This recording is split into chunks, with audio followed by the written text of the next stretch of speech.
Dude, I had a pros guy knock on my door. One side of the street has all my installs. The other side of the street has all of his installs. Yeah, but we were big freedom haters for the entire time they came around.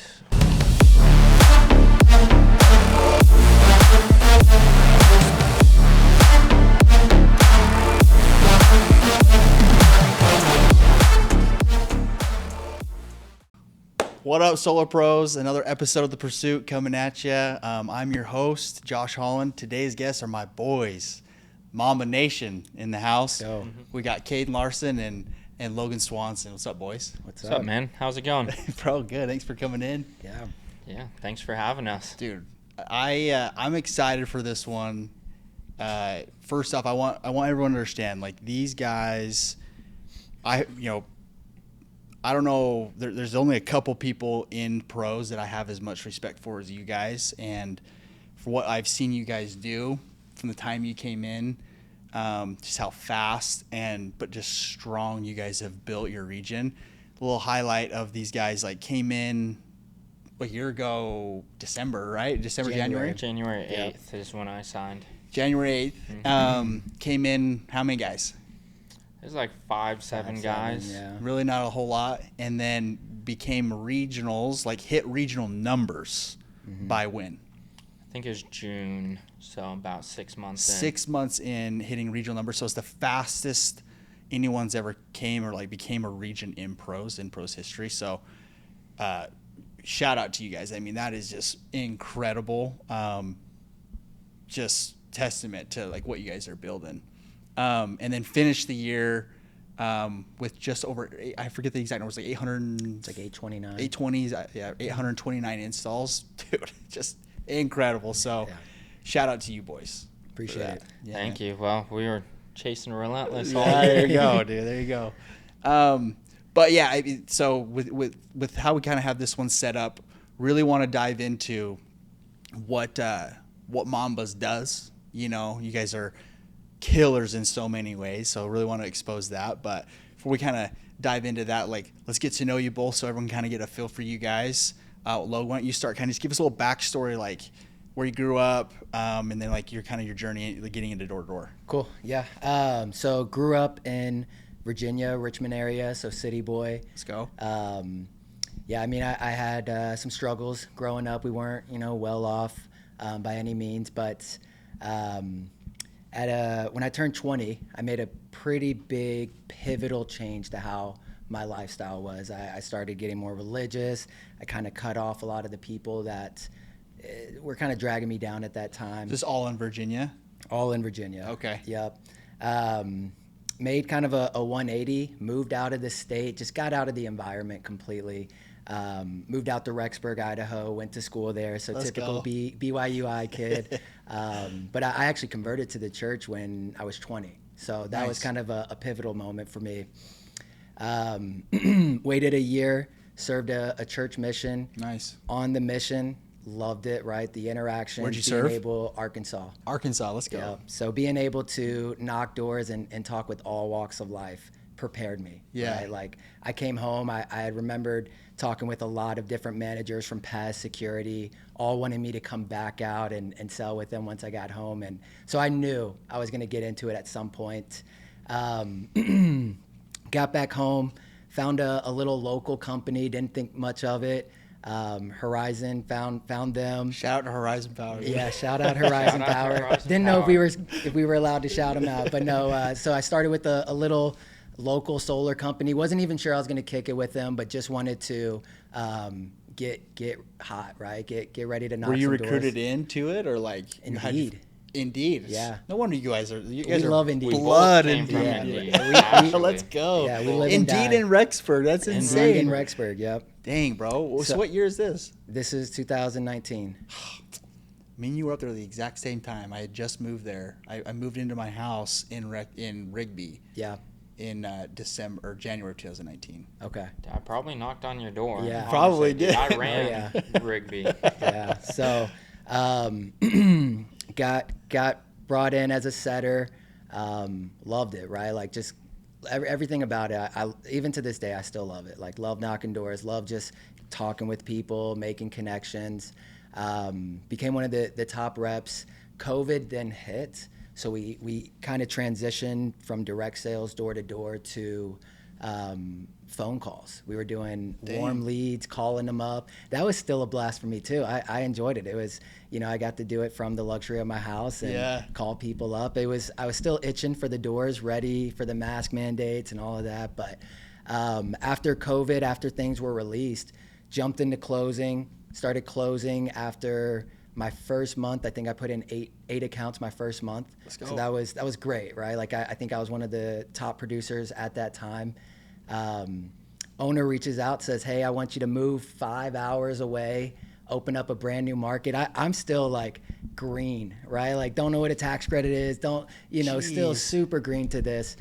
Still trying to figure it out, trying to understand it.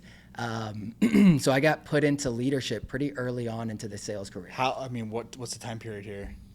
Probably 4 or 5 months. Go run an office. Okay. Went out to Oregon, Central Oregon, trained up with Cayden, and then opened up a market about 2 hours north of him at that time, and we ran it. We were one of the top producing offices. We built it from the ground up, no office space. So you went out there, no reps. And no experience either, right? Like I'm figuring out how to use Indeed. I'm learning how to interview. I'm learning how to retain, develop.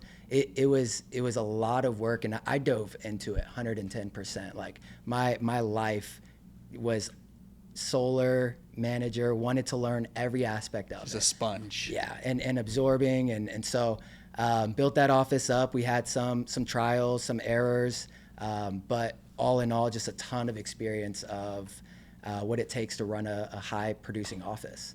And then obviously joined pros a little bit after. So that'll be fun to really dive into. Yeah. Okay, it kind of gives us a little entry point. Let's kick it over to you, Cade.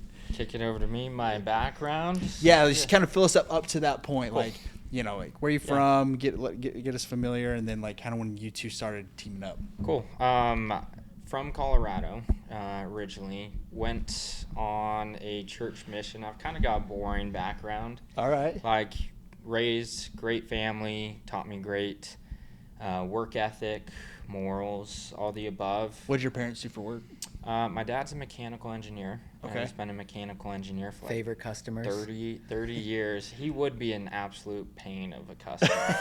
Like he does have solar now though. He bought a house with solar. Yeah. And he asked for my opinion how much more they should pay for the house since it had solar.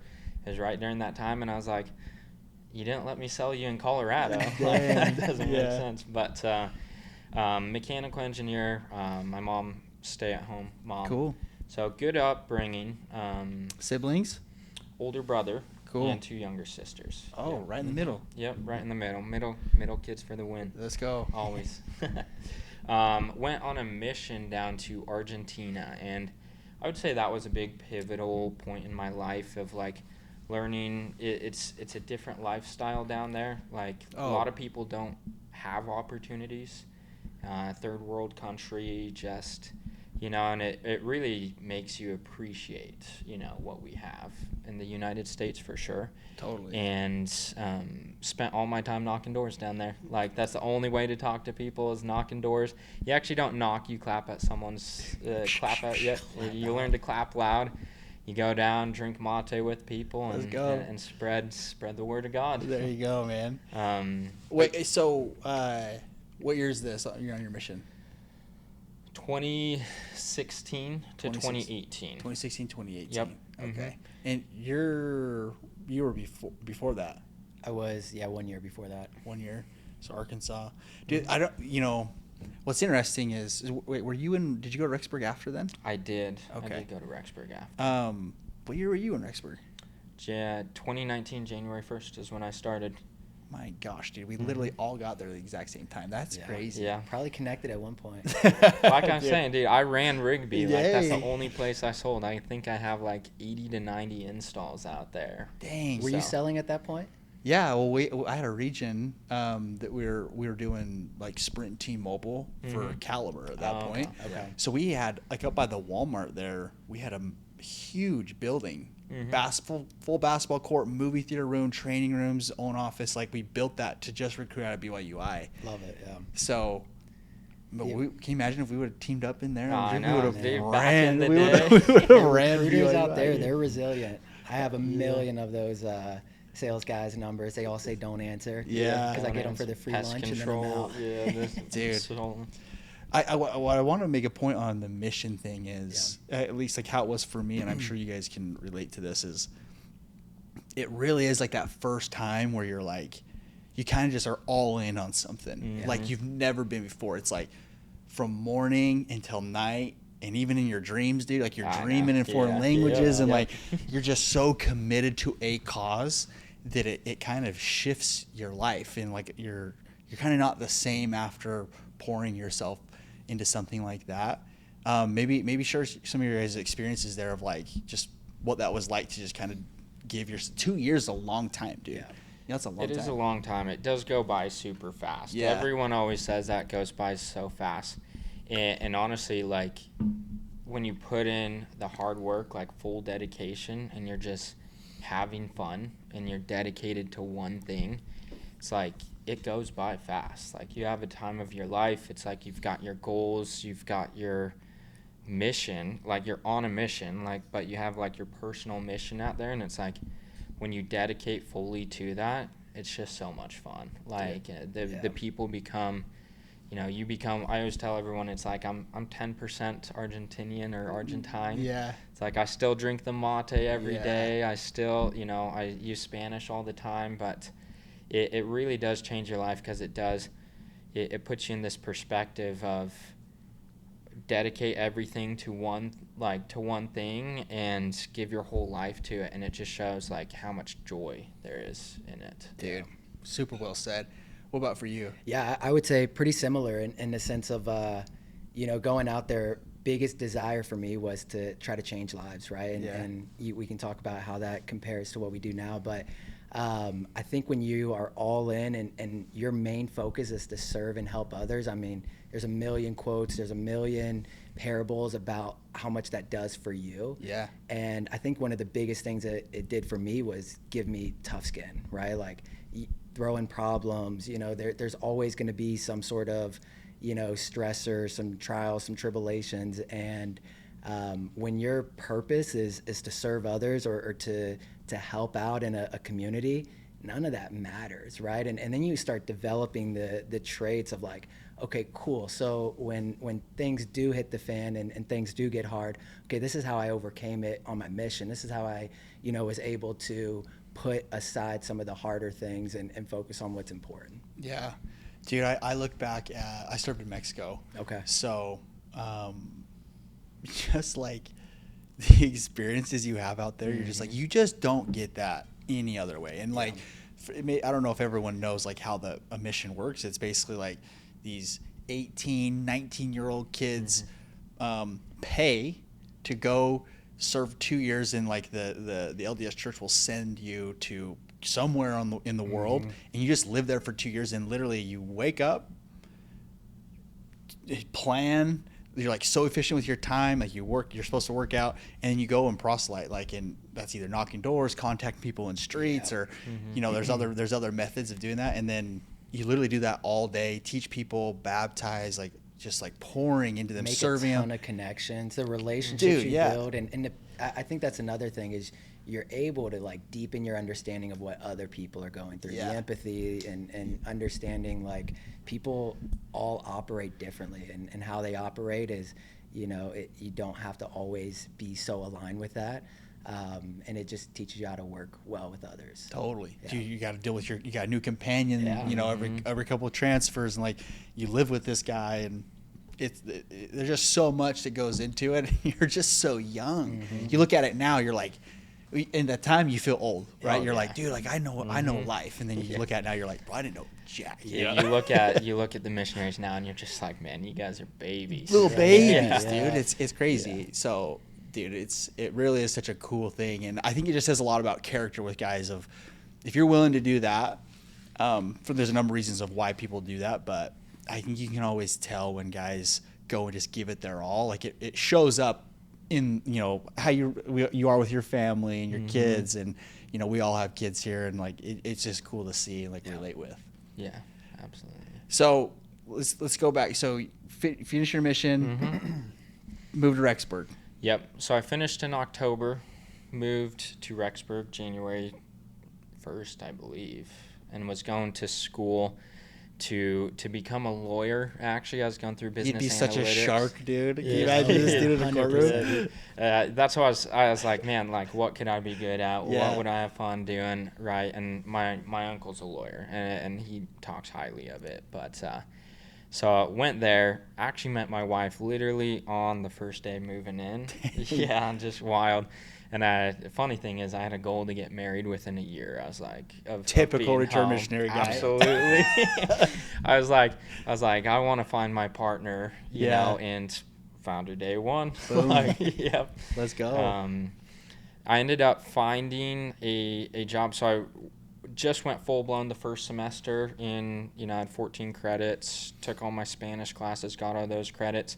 And then going into semester 2, I had heard solar was good. And I had a roommate doing it, but he's like, don't do it with the current company I'm with. He's like, I'm about to leave. Like, they're not going to be here too much longer. So I actually found Horizon on Indeed as well, Crazy, too, which dude. is wild. That's wild. Yeah, a lot of people are like, Indeed, does that even work? It's like, we get all of our best guys pretty much The best from guys. Indeed. Like, That's insane. absolutely. And started, you know, in April 2019, knocking doors in Rigby, Idaho. I was a setter for 3 weeks, started closing, and then I closed for 9 months in Rigby before I, you know, and then I got married in that meantime as well too. Closed for 9 months, went to literally the most like hodunk town in Oregon, like Klamath Falls, Oregon. It's probably one of the ghettoest Did you towns. move there? Moved there. You moved there. So you're Yep. 9 months in. 9 months in, Then- dropped out of school. Oh, Yep, wow. Okay. dropped out of school. And So within that time period, you were like, I'm going to go in all yep, in on this. I'm going to go all in. Well, my wife was actually the one that like, Oh, okay. I was debating it. I was going back and forth. I was like, I'm either going to quit because it was like coming to the time for the next semester, or I was going to go all in. And my wife was like, hey, do you like it? And I was like, I love it. Like, I love sales. And I was really good at it. Like, I was selling. I was making good money. And then she's like, what's the worst that can happen? Like, let's go all in. Let's do it. And just try it out. Worst case scenario, it's like we can come back and continue school. That's fine. So that's actually what pushed me to make that full-on decision to be like, yeah, let's go all in. What a baller, dude. Shout out. What's your wife's name? Lucy. Lucy. Shout Yep, out to shout Lucy. out to Lucy. That's awesome, man. Yeah. That's all any guy wants. Like Yeah, we I were know. talking about this. Like Mhm.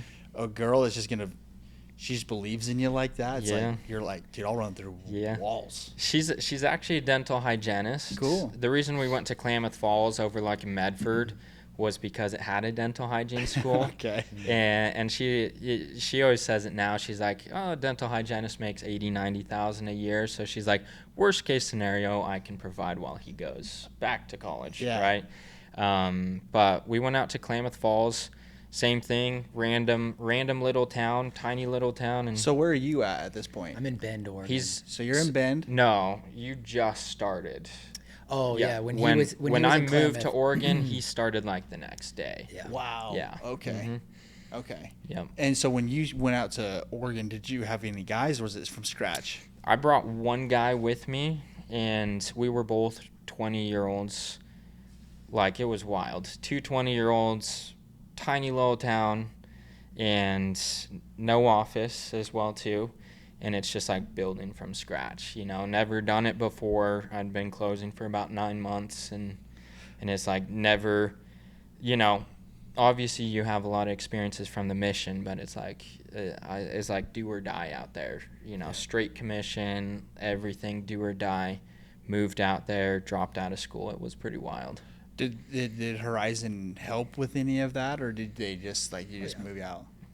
It like a small is pay for the moving trucks essentially. $600. Yeah, ship us out there, and then it was like good. There it's was like slight good. investments, Yeah, yeah. yeah, slide in, yeah. And honestly, like, we were taught a lot of really good leadership right off the bat as well too. Like, I'll always say that about Horizon. Great on the leadership development portion. What did they do? It was just like, I mean, the owner, definitely all about leadership development. That's how he built the company. Just how you have to put yourself in a position, you have to lead with like moral authority is what it was called, right?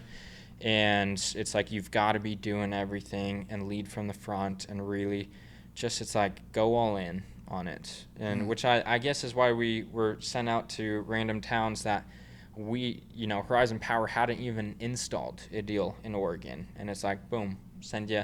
Klamath Falls was like 7 hours away from Boise, and then like 14 hours away from Rexburg. And it was just Rexburg and Klamath Falls were the only two offices at that point in time. So it's pretty crazy. Yeah. Wild, dude. Mm-hmm.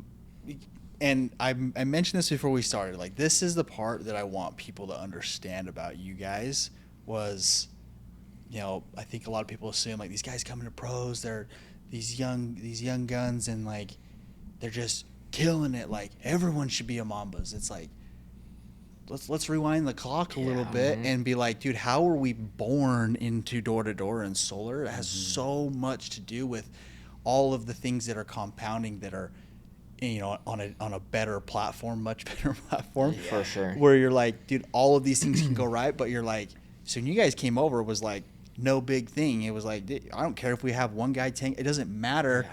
I did this when I was, in 19, I had just barely started closing deals. Mm-hmm. You know what I mean? We were definitely born into the fire. That's like, we so were cool. selling in Idaho and Oregon 5 years ago at like $440 a watt, like PPW, making like $200 to $400 a kilowatt. So, like, born into the fire when it comes to solar. So we had to work that much harder. And to your point, we do have a lot of people that are like, oh, you guys are crushing it. How are you doing it? It's like we try to share everything we do, and even like our playbooks and things like that. But like, a lot of it is like, we've got 6 years, in the fire. Like, right. And when you talk about a platform not conducive to like really grow and sell at, like, that's what we were born into. So coming over to the pros, like you're saying, it's like, we looked at it right away and I was like, oh my gosh, like, this is the platform. Like, I was like, the things we can do with this kind of platform and backing is absolutely insane, because we were already, put in 5 years at a hard platform and grew. And it really is a testament to like the platform, that we have is huge here for sure. Money, dude. Yeah, I think you said that super well. So let's catch up here. You guys are both, you start this office in Oregon. A little bit later, you come up, get trained, then you start an office. Correct, and you guys start growing in Horizon. Yeah, we were thriving. Yeah. I mean, we were doing it. I mean, we obviously, we constantly had this, we were building and then shrinking. And then out of that shrinkage, there'd be a couple guys that we were just constantly developing and constantly training. And I think, to Cayden's point, one of the big things that we learned is, that even if the payout isn't the best, like, you can still have a high performing culture. You can still develop guys. Yeah. And I think we've brought a lot of that over, and that's what's allowed us to grow so aggressive. Is you could pay us $200 a kilowatt and we're still going to grow in this platform. Like, we look at it, there's a lot more to offer than just a pay scale. But yeah, out in Bend, we're thriving, growing, shrinking, but we're still always increasing. Yeah, steady increase each week. And so, yeah, it was a good time. Yeah. So that leads up to the start of 24. Well, 2020, I moved back to Boise. Okay. Yeah, so I built up a team in Klamath Falls, and then I moved to Boise to run a region, essentially. So I had built up a few different teams over that past year. And, yeah, I mean, we built up offices, Bend, Medford, Klamath Falls, Boise, and then we had, like, Twin Falls, so just Idaho and Oregon. And then I was in Boise until what, 24? Yeah, 24. So when did you move to Boise? I moved probably 2 years after I was out in Bend. So after we grew out Bend and Medford and Klamath, I ran 23, I think. 23, yeah. So ran that area for a long time out in Medford, out in Klamath. And then the consolidation happened, right? Interest rates and all of that started happening. So we consolidated it all to Boise. That was the hub. So I moved back, which was actually really nice because my wife's family was out there. So it was good for us. But moved back out there, and then we just kind of ran it from we got into a big warehouse, and that was kind of the vision we were pitching is like, this is ours. This is where we're going to build out of. Yeah. And then we just ran it to the ground. Ran it until it when fell. you're talking about captain sinking with the ship, that's what we did. That's what we did. Yeah. Just send it. So what was it like? Because Boise was hot for us for a minute. Mm-hmm. What was it like? I mean, you had to have seen pro stuff going on, or like. Dude, I had a pros guy knock on my door, like, because at the last company, we're definitely like pushed by nice cars, by nice things. So like, had the nice house, had the nice car, and I had a pros guy knock on my door one summer, and dude, I was beefing with like Noah Mullen. We kept stealing deals from each other out in Ontario. I don't even know if he remembers me, but it's like one side of the street has all my installs, the other side of the street has all of his installs. It was fun, but dude, I tried to recruit a lot of pros guys, and I think that was Jared Mooney's group. Yep. And whoever was training the guys trying to recruit, like, grabbed him off the doors and left because I was like, sitting there pitching them. He's a shark. Yeah, but we were big freedom haters for the entire time they came around. What was that from? Like, just like what you were told, or like told, experience, seen I it. think Freedom had to learn the Idaho market to install. Because at that point, in. that was we just opened. They just opened it, so it was really easy to pitch against, the install side of Freedom out the gates. And Freedom's great in Idaho now. When they first opened it, it was a wild ride for sure. them. They had to get the right branch manager in there. Yep. Yeah, absolutely. But honestly, we didn't really deal with a whole lot of. I feel like we dominated Boise a lot of for quite a while, and Boise's huge, so it's like we didn't see too many Freedom reps out there. That's crazy. Yeah. But we were the local ones that worked every day, right? Yeah. And we were recruiting constantly, so it's like you're more likely going to run into our reps in a neighborhood if you're just out there blitzing, because we were sectioning out every neighborhood. Like we had guys going all over. Yeah. So we were big in Boise.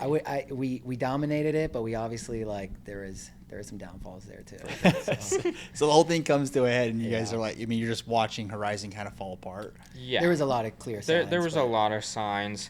We almost left 6 months earlier because we were like, dude, we gotta change our pay scales, and we gotta be competitive. We gotta learn and adapt. Yeah. Right, and then we made the attempt, but there was definitely some pushback, and now at that point it's like, dude, we lost pretty much everyone, and Logan actually called me. It was over Christmas break, wasn't it? It was after Christmas. It was right after Christmas break, and he was like, dude, I'm gonna go over to pros, and I couldn't say anything. I was like, well, it's like, I don't know. It's like, I'm not going to stop you.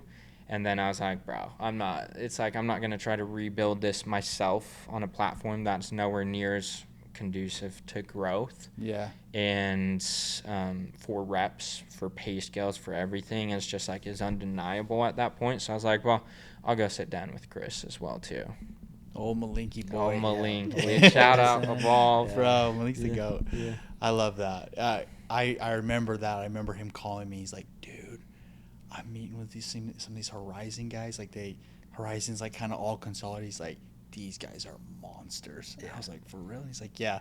So I had heard even when you guys first started talking to him, he let me know, and I was like, dude, let's see what these boys are about. You guys came in just flying, dude. We came in hot. You guys came in hot, dude. I remember that Montana blitz. Mm-hmm. That You get Montana every blitz night was you're like wild. 4, 5. See, I think yeah. I sold like 30 deals on that blitz and Yeah. installed 24 of them. I still don't Because think it was like my first time getting back in the field, because I was like pretty out of the field at Really? one point. So I was like, dude, I got to go show my guys I can close. Like, I got to go. Was that show hard, or was that, or probably not hard for you, but like, did you have to like kind of make that shift distinctly? For sure. I definitely had to make that shift. And I was like, Because that's hard for guys It to is. do, dude. It Especially is. like when you've like, quote unquote, like outgrown the doors to a Mm-hmm. certain extent, like, and then situations change, and right, like your group's like this, and then what you have going is working, and then the group shrinks, and then you stay here. That's not going to work. You got to meet Mm-hmm. your guys where they're at. Yeah.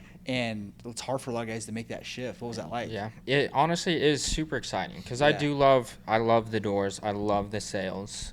When we first came over, it's like I was going to try to recruit as much as possible. And then, it just came to it where I was like, no, we need to go lead. We need to go hustle. We need to go sell. We need to do this if we want to really rebuild it. It's like, why did I get where I was at one point? It's because I was the best guy on the doors. I was the best guy in the homes. Like, so when we went out to Montana on that blitz, I was like, dude, it's like a lot of my closers were like, okay, I'm sure he can close. But I was like, dude, no one's beating me. Like, I will go out. I will sell. Yeah, I mean, I was selling 3-4 every single day. Same with you. Mm-hmm. You were crushing. you're dude. crushing it. I don't think there's still to this day, I don't know if there's a blitz that's got a news article about us. We got blasted by the local solar companies, heard because about it's that. like we This day. went in there and sold like 140 deals in 10 days. And they were like, no one was doing that there. We had 30 reps out there. It was a fun one. It was cold too. I remember you guys hit like your first like 15 or 17 spot in a day. And like the second day out there. And I was like, whoa, bro. I was like, these guys are gunning right now. That was cool to see. Yeah. That was fun. Yeah, because like when you guys came over to pros, you two teamed up, and then now it's this new dynamic of like a duo. Yeah. Mm-hmm. How has that been? Because like there's a lot of, it's kind of part of pros culture in a way. Like there are a lot of co-managers, co-regionals, co-VPs. Right. What's that been like for you guys? Well, I'd say it's like coming into this, it's, beforehand at Horizon, we definitely, like, we worked very closely together. Yeah. So I knew exactly, I knew his work ethic. I knew he hustled, and he knew I put everything into it as well too. So when we came in, it was like, okay, if we want to grow fast, it's like we're gonna need multiple people on Grow this. together, yeah. So we definitely have strengths and weaknesses, and it's like we definitely play to that. I was gonna say I think a lot of my weaknesses Cayden has strengths in, and vice versa. So it's a good dynamic, and then as well it's always beneficial. Like anybody leading a team needs to have somebody to bounce ideas off of, needs to have someone to kind of like voice some things out, because there's stuff that I'll tell Cayden, he's like, yeah, but look at it this way, and I'm like, that's fair, right? Like, okay, and vice versa, right? So it's nice to just have that kind of dialogue constantly. So Yeah, and we look at this like business partners. It's like, especially when I came into this, I was like, okay, can I trust this guy to work as hard as me? It's like I'm in this to work my heart out. I'm in it to build something big and to have a blast doing that. And it's like, dude, I could trust him 100%. It's like he's going to put in that effort. He's going to fight, right? And that's how we do things. I know for a fact he's always working hard, and it's like I never have to doubt that portion. I hope he never has to doubt it with me either. It's like we're in this together. We're in it for the long haul. We're not. I knew he wasn't afraid to get on the doors as well too. I didn't want someone who was afraid to get out and produce. Especially coming in from scratch. Yeah. It's like it's whatever's needed at that point. Whatever's needed. Yeah. It's like, did you fit? You go where you fit. Yeah. You go where the people need you. the other side of it too is that our like main focus of what we're doing is aligned really well. Like we're not in this position for financial gain, right? Like that's obviously a byproduct, and we love that portion, but we're in this because we love changing lives and developing others. And we ran such a hard culture that focused on improving people's lives. We just had a bad vehicle at the time, where with a good vehicle and the right structure and the right culture, it's so rewarding to just see these guys come in. You know, our top producers are guys that came in from Indeed with dishwashing as their background, right? Like they come in and we help facilitate that. And I think our purpose on doing that on a daily basis is why we get along really well, because that's kind of always our center focus. Yeah. Dude, I love the idea of, like, you know, when we talk about selling and changing people, like homeowners' lives, like from a utility standpoint, it's like, dude, like that's so cool. But like what the business that we're actually in isn't solar. I think like when you're building an empire, you really understand that. You're like, dude, I'm in the people bit. Like my customers are reps, right? My customers are my managers. Like those are the people. So like what is the experience I'm giving them, and seeing their like the so impactful to see those people have their lives changed for the better of like, dude, all of the things that they're learning from an income standpoint. It's like that's what like fills you up. You know what I mean? You're like, see them buy their first property, dude. Yeah, it's like this is why we're here. So cool. Yeah. I think that that's something that any high-end leader, like somebody's bleeding a lot of people, like you gotta have that, dude. Like that's what needs to fill you up. If that doesn't fill you up, then this is gonna be a hard road. Yeah. I mean, we see it a lot, right? Like in the industry, a lot of, you know, guys start killing the closing side, and that next step is like, well, now you need to become a leader. But we see too many of them get into leadership for the financial gain, and I think that's where some downfalls happen. Yeah. I did when me and Tegan, you guys know our story a little bit, but like we lost all of our guys when we came over here, and like we started to rebuild. It was so hard at that point, being in the industry for as long as we had and been like, man, do we still have the fight? Like, are we still gonna do it? Yeah. Because at that point, solar was like, dude, I could go get a red line, and I could go make a rip off of 15 guys, and I could sell casually because like I really do like to sell. Yeah. And same with Tegan, like we'd make great money. Or it's like, let's go build something, and like I don't know what we're gonna make this year. Yeah. You know what I mean? And there were times in 23 I remember calling Teague and being like, dude, are we seriously doing this, dude? Like this is what we're signed up for. I was like, okay, dude, let's keep going. But it's, you know, I'm sure there's been times for you guys where you can kind of relate to that of like, man, like you got to know what you want. Yeah, and I feel like you guys do that so well. Like you guys, Mama's knows where it's going, dude. That's why it's so attractive to people. It's like it's a magnet. It's like people want to be around that and feel that energy. You know what I mean? For sure. I mean, 24 wild year for us. Like, you know, we came in, we sold a ton, we built very fast, and people, you know, a lot of people come up, you guys must have made a ton. It's like, bro, we broke even. That's exactly how we were. Like we invested pretty much every dime, you know, into the growth and the investments of our guys, because it's like we would always ask ourselves, how can we help these guys build? How can we help them build faster? How can we, you know, support them? And it's like, how can we feed them recruits? So we built out recruiting, right? And we built out and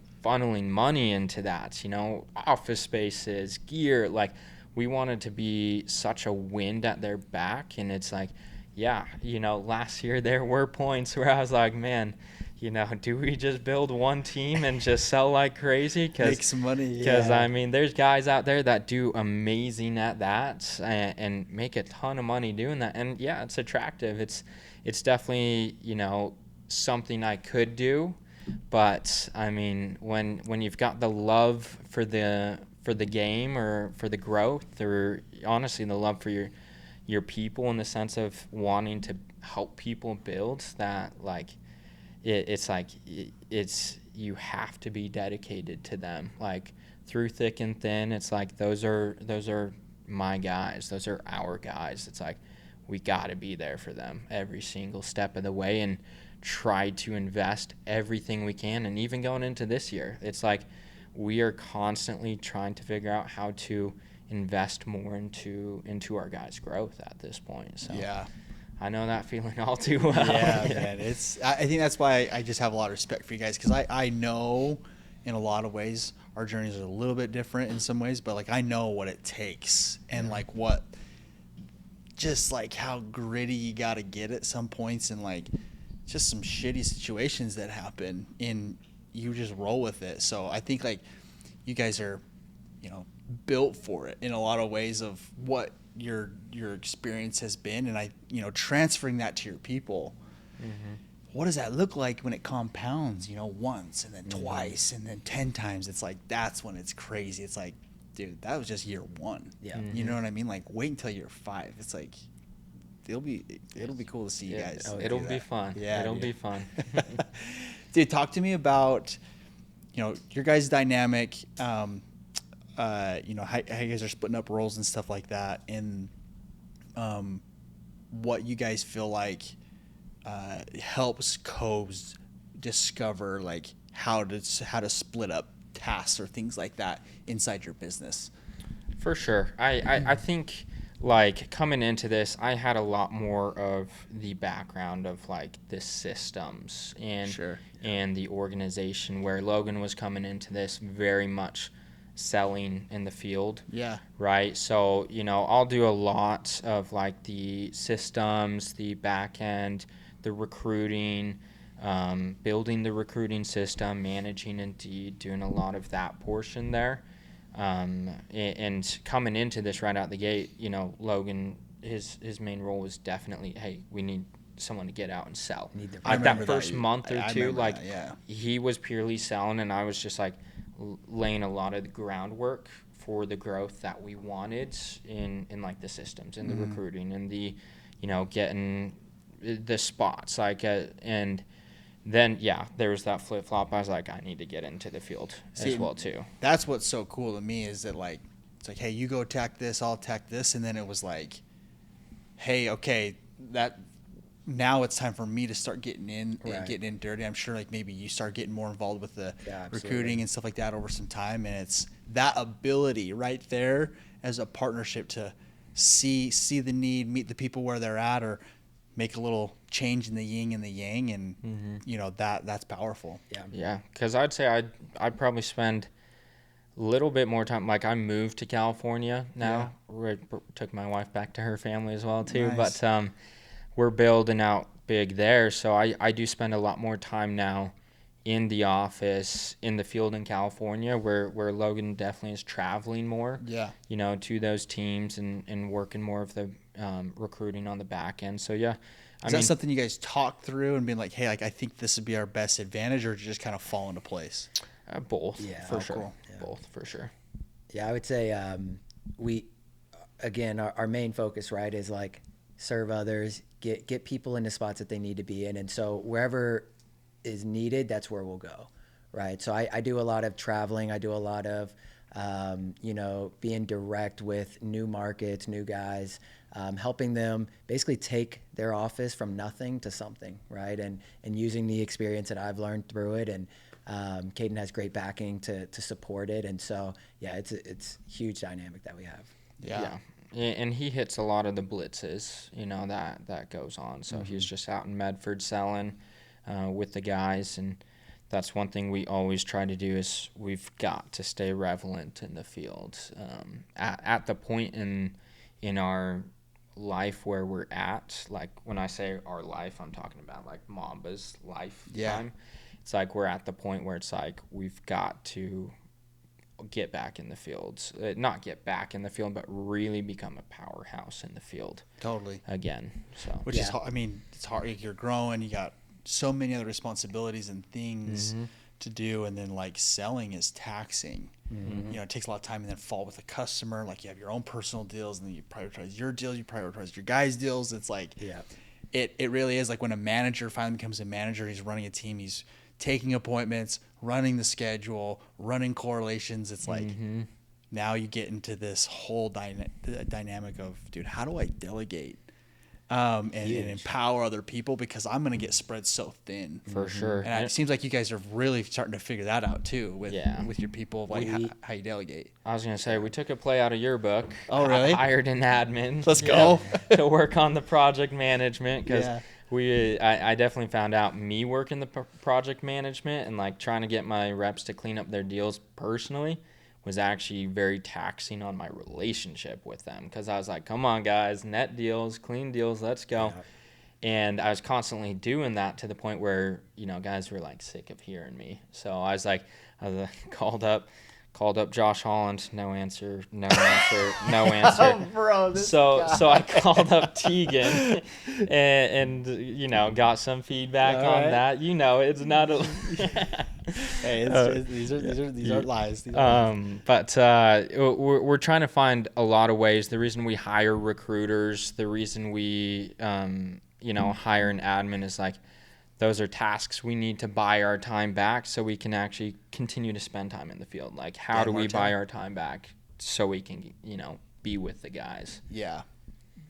Huge. And it's crazy. Like you just get put in this position, especially at the regional spot, dude. I think it's a good like combo for people to hear. Is it is, in my opinion, the hardest point to go from manager to regional, to graduate into that role and be successful, because how you add value as a regional is so different than a manager. Manager value is like, it's very apparent. Yeah. It's seen by a lot of people. Regional value add is not. Yeah. So it's like, you could not be doing it. I guess I'll find out eventually, kind of, and I go ahead. Sorry, I didn't mean to interrupt, but I think that's a standard we always hold, right? Is like, we want to be as visible as possible. Totally. So like for us, our group chats, our meetings, any extra time that we have, it's like, let's get as visible with our guys. Let's show them that we're up early, we're working out, we're in the office, we're on the doors, like as much as possible, because it is such a balancing act. And obviously you gain a lot of respect when guys know that no matter what, we're putting in as much, if not more effort than what's expected. Totally. Yeah, I was going to say, it's definitely probably the most dangerous spot where I think people make the jump from a sales guy to a manager. Like, if you get good enough at selling, you can teach people to sell, and you can inspire them. And if you're leading from the front, you can absolutely lead a team. Jumping from that manager to regional spot, I feel like it's a very hard and it's a very investment heavy position, where it's like you have to be mentally prepared for all the difficulties that come with it, but also you're not seen as much. So it's like you're probably doing a ton of work on that back end. Hopefully, like if you're really fighting for your group, you're doing tons of work, but it's not as visible. So you can even have reps not think you're doing nearly as much, but you're like working 14 hours a day for them, answering calls at night, answering calls in the morning. Totally. And I think a lot of people end up getting to a point in that position, and then they dial back or even leave the industry, because it's just like your income can drop. It's very investment heavy, and your income will go up, it'll come down, and then it's like you gradually build up. Totally.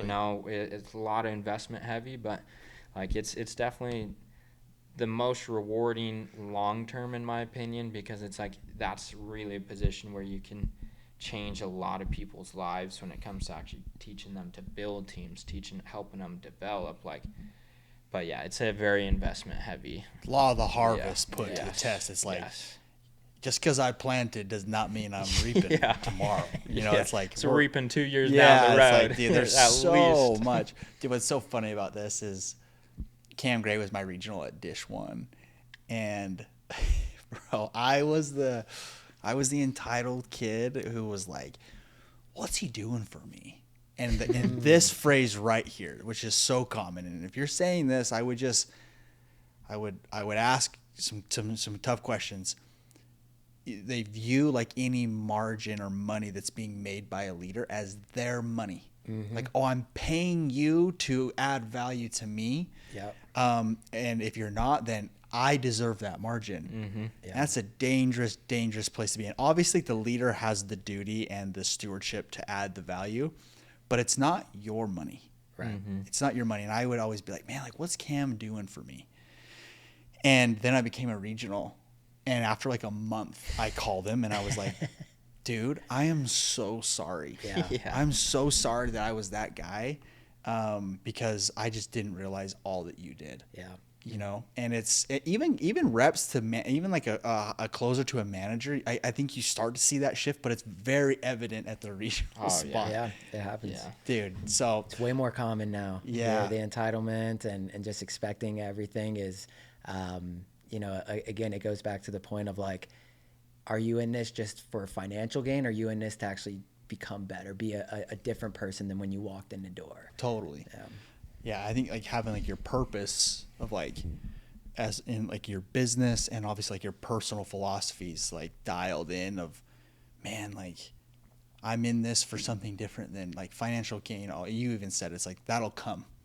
That idea, like the most powerful people and the most like the highest earners all think in a manner of like that is like just control what you can control, and that stuff does come versus being so like only like focused on this one thing that anything outside of that kind of derails. It's like, oh, I only need money. Yeah. You know what I mean? And then you operate so different, right? Oh, yeah. Like the guys who operate in the greed or the, just entitlement, the way they lead, the way they carry themselves, it's not contagious, right? It could be contagious in the opposite way, right? Like the negative way. And so, yeah, I mean, it's one of those things that we want to teach to anybody from the top up. It's like, dude, we're going to take care of you. Like you come into our organization, our main focus is how can we lift you up and develop the traits that you need to be where we're at, right? Yeah. Like if we're not being replaced by next year with somebody in our role, then we failed, right? Totally. Like we're wanting to be replaced. Great. Well said, dude. That's awesome. Tell me about like with Mambas in general, like what are your guys' like main systems or things like you guys feel like are, I mean, obviously you're talking about like how much you guys care and things like that. And we've touched a little bit on, you guys have dialed systems. Maybe like, let's get specific on what makes you guys, like, what are your superpowers inside Mambas? Like what makes it? For sure. I would say one, we're gonna run daily. Like we run year round daily, built like a business. Logan and I have worked on that playbook, the Mamba head coach playbook, which we actually sent out to pretty much everyone at pros. Yeah. And it, just maps out what production looks like, what team chats look like, what office time, what your schedule should be. So it's like And just a plug into that. That's with the years of experience of like us failing what we've failed and recognized and been like, hey, maybe this is how we should run a sales meeting. Right. And then we try it and it works. And so then we put it in this book. And so I just want to plug that in there that like, this isn't just like concepts that we're thinking. This is actual, like we've tried this, we've done it and we've ran it and we've seen success. We wouldn't put it in there if we didn't see success from it. So. That's awesome. Yeah, and so we have that, and we definitely get office spaces like for daily meetings anywhere we're at, as well as like the recruiting center. We pay for all the Indeed for literally every location. We've got one, company, Mamba Indeed. Then we have recruiters that call and set up interviews for our managers every single day. Because like in that playbook, it's like start 5 people every single week. If you can start 5 people every single week, you'll keep 2, because from Indeed, you got to realize it's a numbers game. Yeah, totally. You're going to lose 60% of them, if not more. So it's like if you start 5 people every week, you'll keep 2, which over 50 weeks, that's 100 people a year per team you should be keeping. So that's definitely one of the systems we do as well, too, along with the playbook, along with the... As you see it constantly, that's the life of a regional for sure. But other systems, like we're going to be doing one-on-ones. We took from you as well too, 20% call. Like we do that every single week, constantly developing our leaders on the leadership development side. As well too. I don't know what other ones we have. I would just say I wouldn't say it's a system, but it's just the standard that we have is we go away from the easy coaching and way more to the hard coaching, right? But like not hard like we're being a hard ass, but there's that easy coaching of being understanding and accepting complacency and allowing corruption to happen within teams. And it could be something as simple as, being late to a sales meeting or not getting out to area until super late. We teach a lot of our guys on, there's the right way to approach that can actually increase your level with your reps, your production within that team. So we have this standard of just not compromising. And we run it really hard, but in a way that people want it, right? Like it's the law of magnetism. Like people want to be pulled into that because it works, right? It works. People see the development, whether it's physical, spiritual, mental, or financial. They see that improvement in people's lives. And so I wouldn't say it's a structure, but it's definitely like a core part for us. Is we're always thinking, how can we take it to the next level and do it in a way that everybody's on board with it. Dude, that's pretty important, because I think another thing, like at the regional level especially, is like this ability to have hard conversations, strategic, hard conversations that have a desired outcome of, okay, what am I actually going into this conversation to accomplish? Like, is it to just make, a lot of times guys will just go in there just because it's reactive and just rail them and just, hey, I just made them feel bad. It's like, did that increase production? Or did that empower them? Or did that like whatever was, like, you have to make a read. Just like if you're in a sale with a customer, I'm not going to sell a detective like I'm going to sell, like an entertainer, like a tiger, or whatever you want to call it. It's like, know your personnel and adjust that. But like having it defined, like you said, I haven't thought of it that way of, it's not it's hard coaching. It's not hard ass coaching. Right. Yeah. You know what I mean? It's like the rep that got out late on the doors, like maybe talk me through, like, how are you guys coaching that? Yeah. Through your method. Yeah. Yeah. I think, and this is important how we're talking about it, because I think a lot of guys will take the easy way out. They'll call the rep and be like, hey, what's going on? Oh, I just didn't get out. I had a doctor's appointment or something. And they're like, okay, cool. Yeah. Just try not to let it happen again, right? And now that sets the standard that it's okay to have it happen. You promote what you tolerate. Right. If you permit it, you promote it. And so for us, it's first recognizing, like, why is this person here, right? Like, and asking those deeper questions. And phone calls maybe not it, right? It may be more important to be like, hey, cool, I want to come knock with you.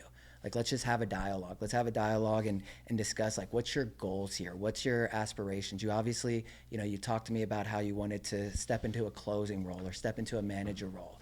And for me to be able to put you in that role, I'm going to challenge you.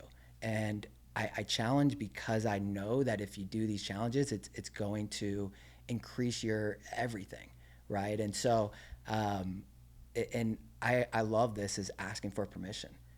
Do I have your permission to coach you? Like, can I push you a little bit? Like, I want to steer you in the right direction. You're not going to want to hear it. It's going to be a little bit harder.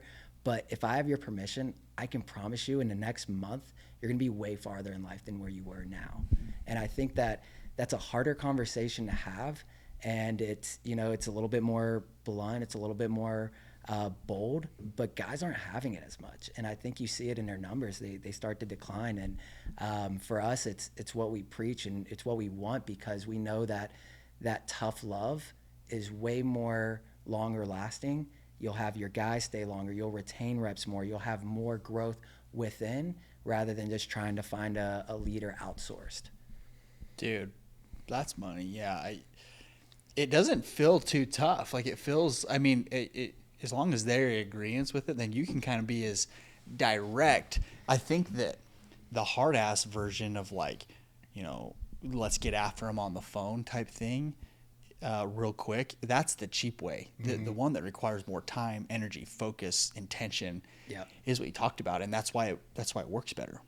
For sure. I would also say it's like, when your reps know you care about them and care about where they're going, like, they're way more open to it. Like, if you look at it, it's like, is this rep or is this manager, right? Big ones on, when you're coaching managers, it's like, is this manager going to, what's going to be better for them? Like, to learn this and improve and get where they want to go, have the team producing that they want to have, or just because it's uncomfortable on you, are you going to be the easy coach on your side and not push or not hold a standard or not teach them right, and they're not going to end up where they want to be. Like, that manager is going to thank you, or that rep is going to thank you as they get where they want to go, if you helped get them there. But it's like, you can't let your own feelings get in the way, or, you know, if you don't want to have a conversation or don't want to coach or don't want to do the things because it makes you uncomfortable. It's like, if it makes you uncomfortable, it's probably because it's needed. Yeah. You know? And you know that because you lived through it, but it's like, you know, you have to help these guys get through those things. And just a quick plug there. This is why we love Indeed recruiting, right? Because for us, we get to take guys in and explain to them like what the expectation is right away, right off the rip, and tell them it's going to be hard, and tell them we're going to be here to coach them.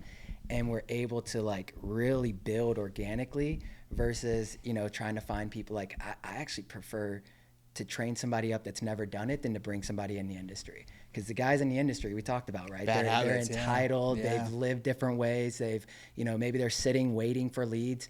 I would much rather be able to take that culture with a newer guy and have him trace that success back to me and back to the team and the culture than to just bring in A-star players. Because those are the guys that are way harder to coach. They're not as receptive because they know it. They know Set it. in your ways. Yeah, they know what they're doing. They've done it before. So just a plug there. That's why we love Indeed. Yeah. I think that's a good marker of like why we've grown and been able to produce at the level we have, is because we're building these guys up from nothing to something, and they're coachable. They actually want it. They're here for a reason. They're not nitpicking everything. They're not trying to figure out different ways to get out of it. They're here because they see the potential. Dude, this kind of has brought another question in my mind for you guys. Is as you've started to grow out your region, and now you have these other managers and things that you're managing from afar, and other teams that are running, and you're trying to develop these guys. I'm curious what your guys' thoughts are on, one, the expectation of like Mambas produces, and that's like a standard that we have, and like everyone expects it from you, right? Cam, Chris, everybody. And then the dynamic of developing your leadership sometimes requires them to mess up and fail. Like, you could go do it and we would still hit production. Yeah. But it's like, sometimes it's asking the question, it's like, man, do I take a little hit in production so I can get this guy there? Yeah. And like that balance, I'm curious if you guys have It felt has that. to happen. Yeah, right. for sure. Like you have to. We were talking about like the empowering and the delegating. Like, you have to give the keys to those guys and show them what it takes to get there. They are going to fail. They have to fail, or they're just not going to actually reach that other threshold.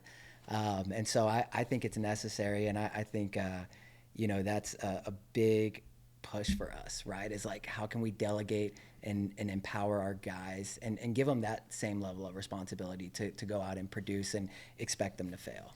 I was gonna say, how do you feel though, like when you're not getting like if that meant like a lapse in production? I mean, it just happened in February to Yeah, us. that's what I wanted to talk about. I mean, we literally were going out. We're like, okay, we're hitting 300s in February because we hit like 230 in January or something like that. And it's like, man, we hit like, I think it was 179. So it's like, we took a huge hit. Yeah. And yes, that hurts the soul, but it's like, dude, we worked through a lot of really good things in February. And one thing, the way to look at it is, and even kind of taking it back to last year, it's like, we grew super fast. Sometimes people think it's like, oh, everything's going right for them. It's like, dude, I guarantee you we made more mistakes than anyone last year, like by far. It's like, we knew where we were going. We had that goal, but it's like, we ran into and made every mistake humanly possible. So when we bring in leaders, it's like, our job is like, we know they're going to make mistakes because we made a ton of mistakes.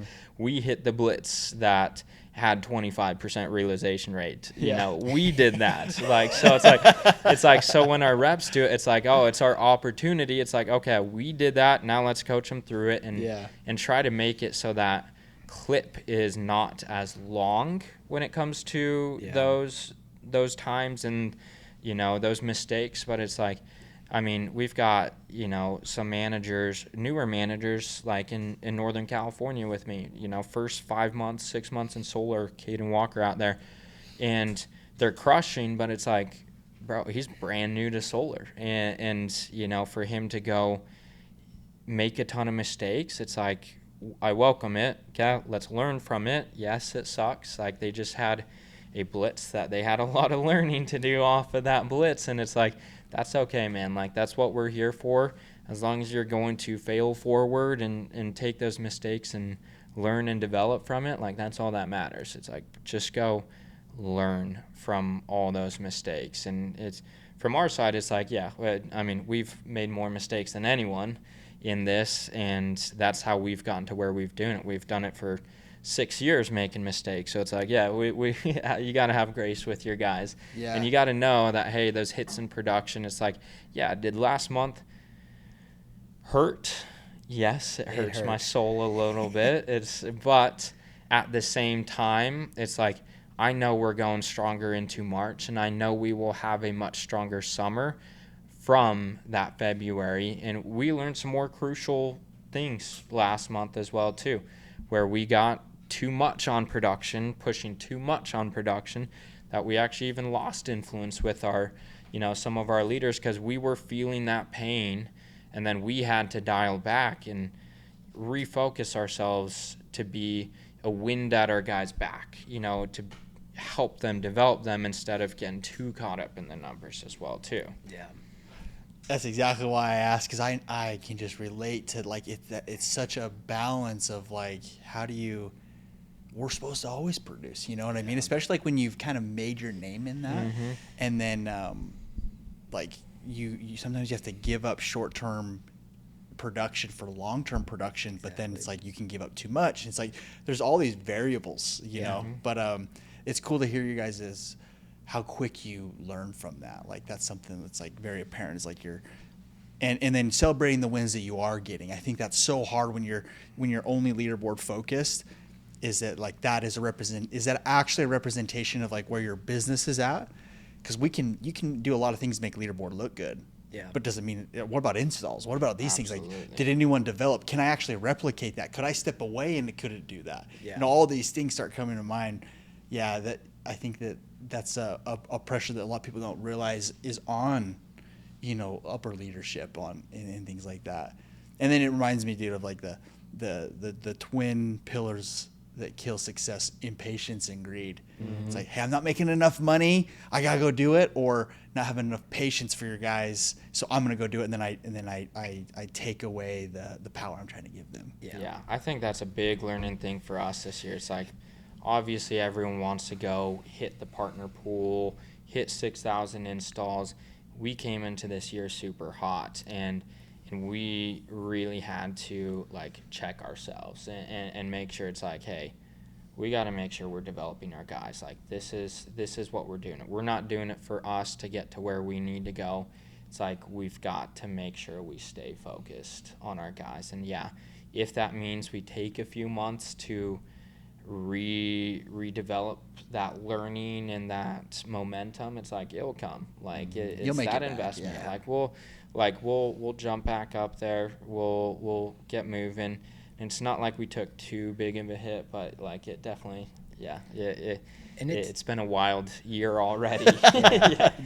It's important for us to show how we adapt to that too, that, because they're going to have the same trials, right? Like, and a big thing we hit on is, like, focus on the roots, not the fruits, right? Like, focus on what's going to build and what's going to keep you rooted and founded, and everything else, again, it's a byproduct. And if we can showcase that, hey, we're okay not hitting numbers, not that we're okay with it, but, we can accept it and focus on some improvements, then it teaches our guys how to do the same thing. So that when, that they're obviously going to have those moments where guys let them down or production's not at the tip top, they have to be the same leader, whether they're winning or they're losing any game. Mm-hmm. Yeah, one thing I love learning from Slider is, I think as a leader, when you can wrap your head around, it's an infinite game. Mm-hmm. It's like, there really isn't a winner. Yeah. It's like, it's just this infinite game of, like, you just keep going. It just doesn't stop. There's not like it doesn't hit the fourth quarter and the clock hits zero. It's like, hey, what's the score? Yeah. It's like they're kind of like, oh yeah, like what about the end of the year? Things like that's like that's actually not the goal. You know what I mean? And I think when you can think in time frames like that, it makes those little lapses and things that are probably necessary a little bit easier to digest. But we're all freaking competitors, dude. You're just like, and you can get so locked in on that I think you can lose focus of like what you're actually passionate about, and that's always your people. Yeah. For sure. You know, boys, this is money, dude. Like I think you guys have said some really cool things, and it's just so easy to see wisdom and like work ethic and strategy, you know, like all of these things, like that's why Mambas is what it is. Obviously all of your leaders too, like it's not just you two by any means, you know. Leaders, yeah, you guys have ballers, dude. That's how I feel. It's like I was like, dude, me and Tegan, the twins, like all the guys, like, you know, like there's so many people that I'm like, dude, like I'm not, it's these guys. But I kind of want to end maybe asking a couple of questions on what advice would you guys give to people in pros that are, you know, either I'm starting my new team or I've just became a closer, like I'm a new leader, whatever it is, like whatever comes to mind of like what advice would you guys give those people that are wanting to level up? Yeah, I mean, we get asked that a lot, right? And I think my answer's changed almost every time. It's like, you know, go and produce and go and recruit and do this and that. But I would say one, just be committed to, you know, what your purpose is. Like if your purpose is to go out there and build a team and create an environment where people can thrive, then just be committed to that and focus on investing your time into the right people to do it, right? Too often, you know, there's so many things we have to juggle and so many tasks. So it's like the 80-20 rule and focus, you know, on that 20% of the tasks that are going to move the needle, the people that are going to move the needle, and dive into what it takes to transform their life. And again, take the financial gain out of it, right? Like you got to be, if you're wanting to open up a team, the financial gain is a byproduct. It's the outcome that will happen. But I think that as a leader, to really go and give a full commitment to your team, you're in it to serve. You're in it to grow something massive, build an empire, create, you know, a great culture, have fun with your guys, see some amazing things with your guys, be able to push them. And so get committed to that aspect, because what will happen is when the hits come, because they will come, right? Yeah. Anybody who's starting in office, they're going to have a million hits, and there's probably going to be more out the gate when they're first starting because they're just so new. When those hits happen, you're way more rooted into what your purpose is, and you can push through those way easier than if you're only here on I want to be in leadership, you know, because I want to make money on override, and I want to, you know, build a bunch of squads so I can receive this money from here and there, and it doesn't accelerate you. So focus the time into the 20% of your guys that are going to move the needle in that culture, and I think that's really what allows you to level up as you start a new office. Well said, brother. I love that. I would just say it's like, okay, I think a lot of people don't think big enough here as well too.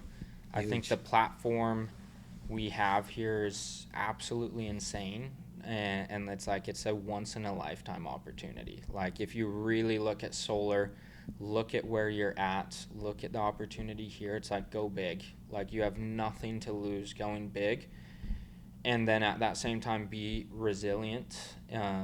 So set your goal and then be resilient. It's like there are going to be so many bumps around on the road. You're going to make a lot of mistakes. You're going to have a lot of problems. But if you're thinking big enough and you're dedicated to that goal and you're resilient along the way, it's like you'll get there. Like it's going to happen. And, you know, one of the things we always say is have that Mamba mentality, you know, outwork everyone. Like be willing to put in the work. Don't try to get into a position. Don't try to get off the doors. Like literally just put in the work and do everything you can to get there. So it's like work hard, be resilient, have some bigger goals. And it's crazy what people can do here in a short period of time. It's like, yes, we have a lot of experience, but it's like there are people in pros doing it with a lot less experience as Yeah. well too. And it's like this is a once in a lifetime opportunity. Just take advantage of it. Don't let it go by the wayside. Don't play it small. It's like play big. Like we're in the big leagues. Play big. Give it your all. Dude. Hard work solves all problems. Yes, Let's it go. does. Yeah. Good stuff, boys. Dude, thanks for coming on. I think that was probably one of our best discussions about inter-team dynamic, like systems and things like that. So really, really cool thing. I think that'll add a lot of value to people. Guys, if you're want to, yeah, I would highly encourage anyone out there, like if you want to kind of dive into like what these guys have done, go pay attention to what they're doing, follow them on Instagram and DM them, chat with them, set up a call. These guys are super giving. I think they'd love to help out and kind of spread some wisdom, so maybe we don't have to fall in some of the pitfalls that they've had to or whatever. I think I would highly encourage that. But boys, appreciate you coming on, man. That was awesome. Thanks for having us. Yeah, let's go.